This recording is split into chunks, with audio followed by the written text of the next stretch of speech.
Assalamualaikum warahmatullahi wabarakatuh. Perkenalkan, saya Aliyah Nursabani Supolonu dengan NIM 811423037. Di video kali ini saya akan membahas 7 kasus yang berkaitan dengan penerapan perundang-undangan ketiga. Kasus yang pertama adalah kasus tentang pekerja di pabrik nikel Morowali yang tewas tersengat listrik saat buka pompa air. Kasus ini terjadi di kawasan industri nikel Morowali yang merupakan lingkungan kerja dengan risiko tinggi, terutama terkait penggunaan peralatan listrik dan mesin industri. Aktivitas seperti pengoperasian pompa air seharusnya dilakukan dengan prosedur keselamatan yang ketat karena adanya potensi bahaya listrik.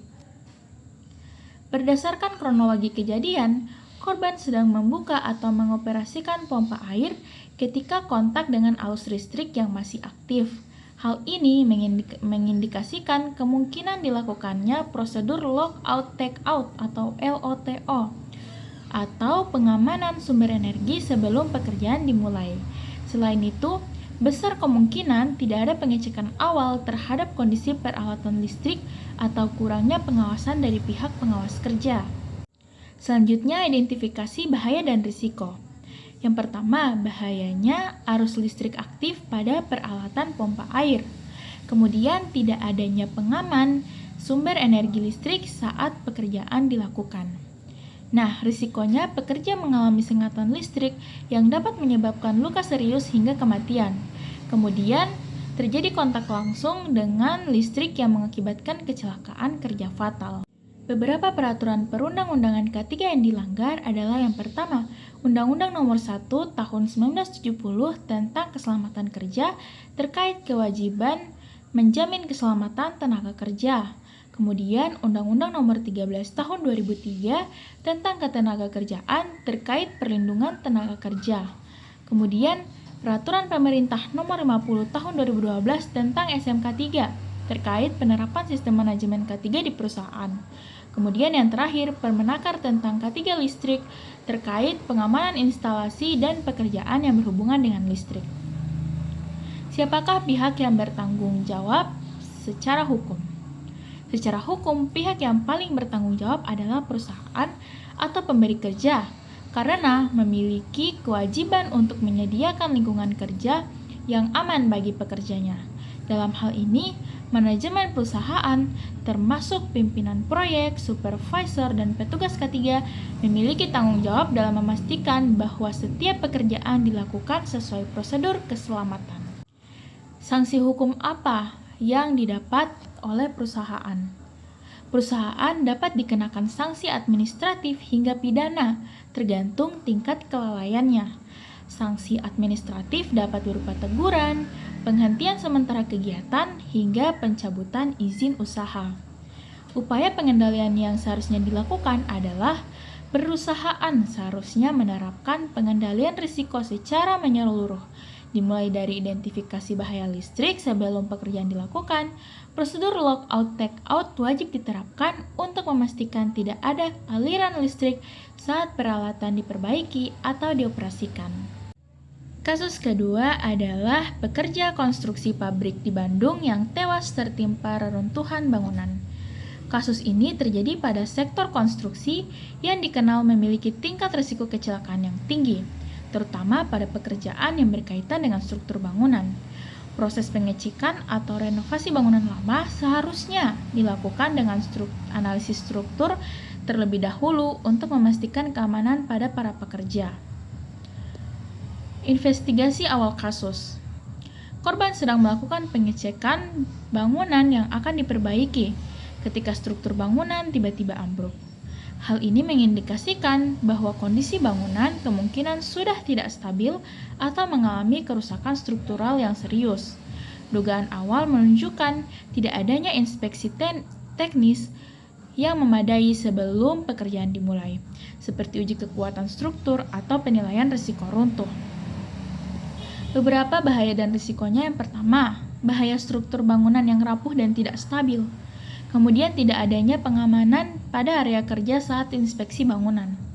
Risikonya, bangunan runtuh dan menimpa pekerja hingga menyebabkan cedera berat atau kematian, lalu pekerja terpapar langsung bahaya runtuhan tanpa perlindungan. Beberapa peraturan K3 yang dilanggar, yang pertama Undang-Undang Nomor 1 Tahun 1970 tentang Keselamatan Kerja, yakni kewajiban melindungi tenaga kerja dari bahaya. Kemudian Undang-Undang Nomor 13 Tahun 2003 tentang Ketenagakerjaan, Perlindungan Keselamatan Kerja, lalu Peraturan Pemerintah Nomor 50 Tahun 2012 tentang SMK 3, lalu terakhir Permenaker tentang K3 Konstruksi, Keselamatan dalam Pekerjaan Konstruksi dan Bangunan.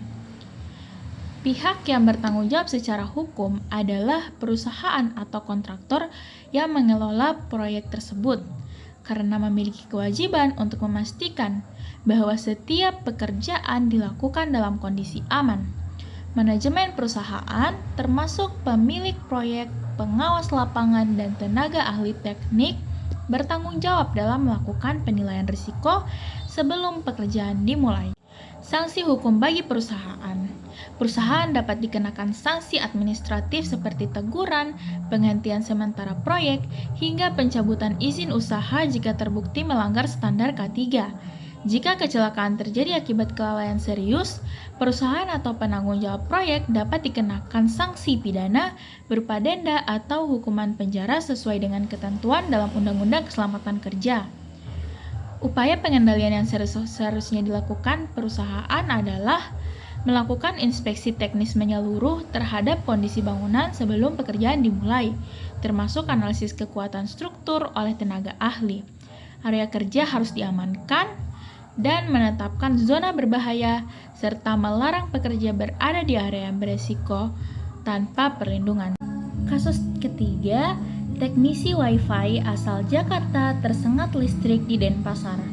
Kasus ini terjadi pada pekerjaan teknisi jaringan yang memiliki risiko tinggi, terutama saat bekerja di dekat instalasi listrik. Pemasangan kabel Wi-Fi di tiang listrik seringkali dilakukan di area terbuka dengan paparan langsung terhadap kabel bertegangan tinggi. Seharusnya, pekerjaan seperti ini dilakukan dengan prosedur keselamatan yang ketat, termasuk identifikasi bahaya listrik dan penggunaan alat pelindung diri. Untuk investigasi awal kasus, korban sedang melakukan pemasangan kabel jaringan pada tiang listrik ketika terjadi kontak dengan sumber listrik bertegangan tinggi. Hal ini mengindikasikan bahwa tidak dilakukan identifikasi bahaya secara menyeluruh sebelum pekerjaan dimulai. Kemungkinan besar tidak ada koordinasi dengan pihak terkait untuk memastikan kondisi jaringan aman atau sudah dinonaktifkan. Identifikasi bahaya dan risiko. Bahayanya, kabel listrik bertegangan tinggi di sekitar area kerja. Kemudian tidak adanya pengamanan atau isolasi terhadap sumber listrik.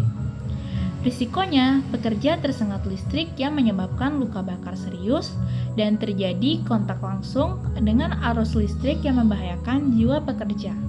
Peraturan perundang-undangan K3 yang dilanggar. Yang pertama, Undang-Undang Nomor 1 Tahun 1970 tentang Keselamatan Kerja, yaitu perlindungan tenaga kerja dari bahaya listrik. Yang kedua, Undang-Undang Nomor 13 Tahun 2003 tentang Ketenagakerjaan, yakni hak pekerja atas keselamatan kerja. Yang ketiga, PP Nomor 50 Tahun 2012 tentang SMK 3, penerapan sistem manajemen K3, dan Permenaker tentang K3 listrik, pengamanan pekerjaan yang berhubungan dengan listrik. Pihak yang bertanggung jawab secara hukum adalah perusahaan atau penyedia jasa yang mempekerjakan teknisi tersebut karena memiliki kewajiban dalam memastikan keselamatan pekerja selama bekerja. Manajemen perusahaan termasuk supervisor dan pengawas lapangan bertanggung jawab juga dalam melakukan identifikasi risiko serta menyediakan perlindungan yang memadai seperti alat pelindung diri dan prosedur kerja aman. Sanksi apa yang berlaku bagi perusahaan? Perusahaan dapat dikenakan sanksi administratif berupa teguran, denda, hingga penghentian sementara kegiatan usaha jika terbukti tidak menerapkan standar K3. Dalam kasus ini, dampak serius seperti luka bakar berat, perusahaan juga dapat dikenakan sanksi pidana jika terbukti lalai dalam melindungi pekerja.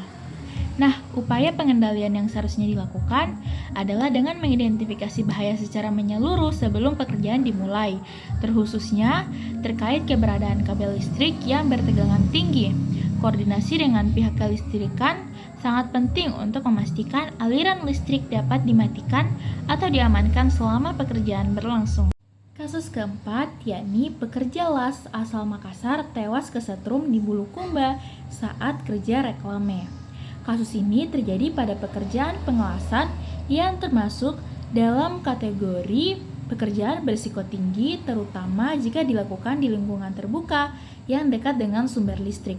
Pengelasan pada papan reklame melibatkan penggunaan peralatan listrik serta material logam yang dapat menghantarkan arus listrik. Investigasi awal kasusnya, korban sedang melakukan pengelasan pada papan reklame ketika terjadi kontrak antara alat atau material logam dengan aliran listrik aktif di sekitar lokasi kerja. Hal ini mengindikasikan bahwa tidak dilakukan pengecekan awal terhadap kondisi lingkungan kerja, khususnya terkait keberadaan sumber listrik yang bertegangan. Identifikasi bahaya dan risikonya. Bahayanya, kontak antara material logam dengan aliran listrik aktif. Kemudian, tidak adanya pengamanan terhadap sumber listrik di area kerja. Risikonya, pekerja tersengat listrik yang dapat menyebabkan kematian serta terjadi sengatan listrik akibat lingkungan kerja yang tidak aman. Peraturan undang-undangan yang dilanggar. Yang pertama, Undang-Undang Nomor 1 Tahun 1970 tentang Keselamatan Kerja, Perlindungan Tenaga Kerja dari Bahaya Listrik.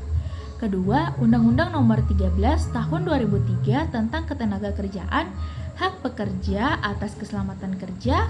Kemudian, Peraturan Pemerintah Nomor 50 Tahun 2012 tentang SMK 3 dan Permenaker tentang K3 Listrik.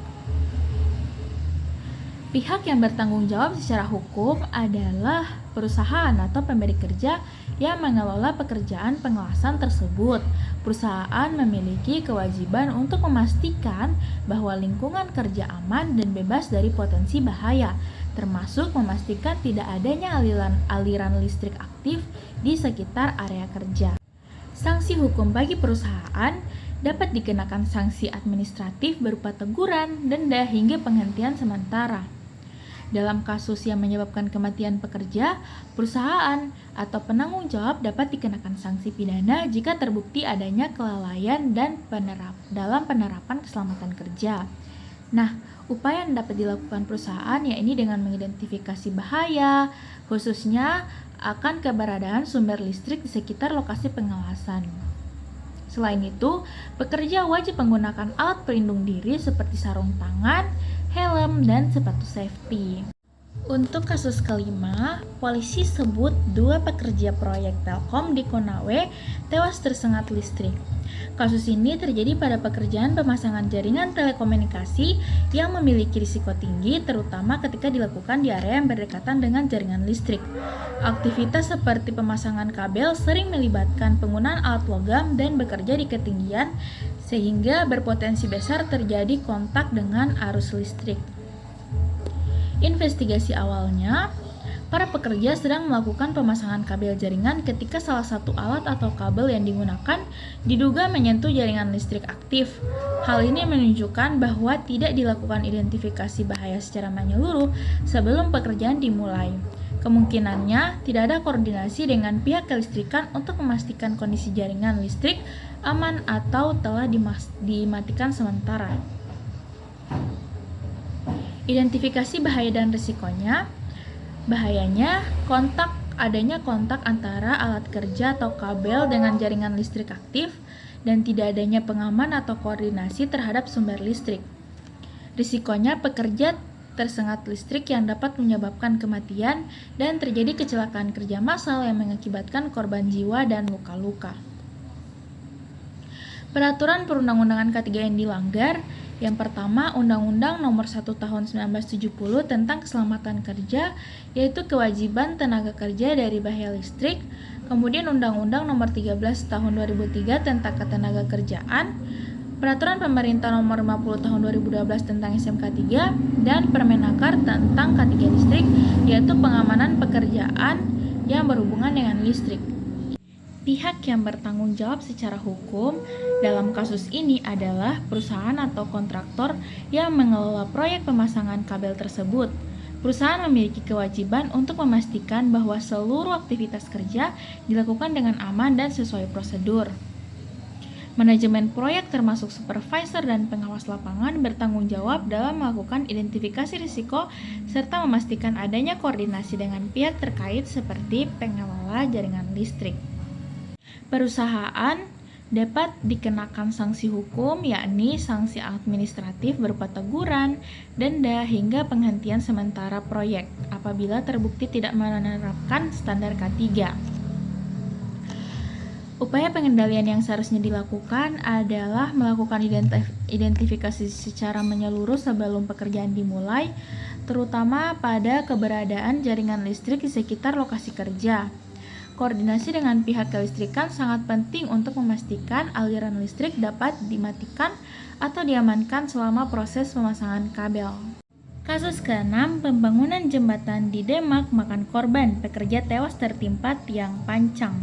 Kasus ini terjadi pada proyek konstruksi jembatan yang melibatkan penggunaan alat berat dan material berukuran besar seperti tiang pancang. Pekerjaan ini memiliki tingkat risiko yang tinggi karena melibatkan proses pengangkatan karena pemindahan beban berat yang dapat membahayakan pekerja jika tidak dilakukan dengan prosedur yang benar. Investigasi awal kasus. Berdasarkan kronologi kejadian, korban berada di area pondasi saat proses pemasangan tiang pancang berlangsung.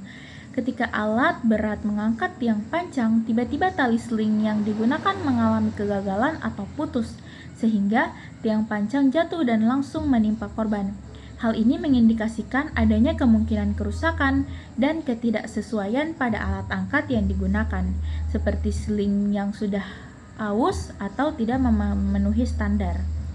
Identifikasi bahaya dan risikonya, bahaya pengangkatan material berat menggunakan seling yang tidak layak, dan tidak adanya pembatasan area kerja saat pengangkatan beban. Kemudian risikonya material jatuh dan menimpa pekerja hingga menyebabkan kematian, serta pekerja berada di zona bahaya yang terkena material yang jatuh. Peraturan perundang-undangan K3 yang dilanggar yang pertama Undang-Undang Nomor 1 Tahun 1970 tentang Keselamatan Kerja, Perlindungan Tenaga Kerja dari Bahaya Alat Berat. Kemudian Undang-Undang Nomor 13 Tahun 2003 tentang Ketenagakerjaan, Hak Pekerja atas Keselamatan Kerja. Kemudian Peraturan Pemerintah Nomor 50 Tahun 2012 tentang SMK 3, Penerapan Sistem Manajemen K3, dan Permenaker tentang K3 Konstruksi dan Pesawat Angkut Keselamatan Penggunaan Alat Berat. Nah, pihak yang bertanggung jawab secara hukum adalah perusahaan atau kontraktor yang mengelola proyek. Manajemen proyek termasuk operator alat berat, supervisor, dan pengawas K3 memiliki tanggung jawab dalam melakukan inspeksi dan pengawasan kerja. Nah, sanksi hukum yang dapat dikenakan pada perusahaan adalah sanksi administratif berupa teguran, denda, dan penghentian sementara proyek.